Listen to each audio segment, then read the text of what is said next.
David in the Bible made some really huge mistakes. And some of those mistakes had ripples that spread out over years and had enormous repercussions.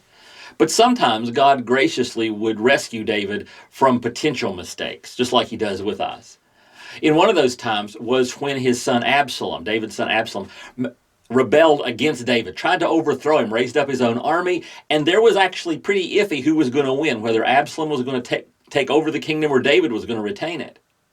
And in the end, there's a big battle, and they find Absalom. He actually gets caught in a tree, and he gets killed. And in 2 Samuel chapter 18, verse 17, it says that's David's army people, they took Absalom, threw him into a big pit in the forest, and piled up a large heap of rocks over him.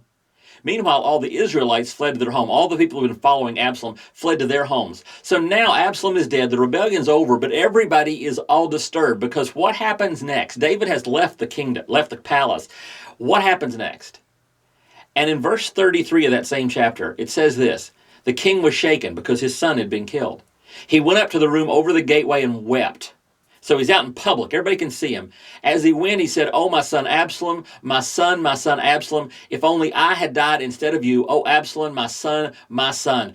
And that was paralyzing the people because David was at war with Absalom. But when Absalom gets killed, he seems to be more sorry about the fact that Absalom is dead than he is joyful that he won.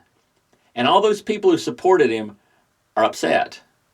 And matter of fact, one of David's key leaders comes to him and says, "You got to get your act together, dude. This is how God rescued him. You need to get your act together. You need to get your face together. You need to go out and you need to throw a party and tell everybody you're glad. You need to go thank your people for saving your butt."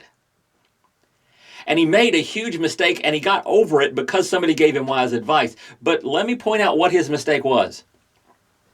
His mistake here was he got so caught up in his own stuff, his relationship with his son, that he lost sight of all the people who needed things around him. He lost sight of what was going on around him and the needs of the people around him because he was so caught up in his own stuff. And does that sound like something you could do even if you're never going to be a king?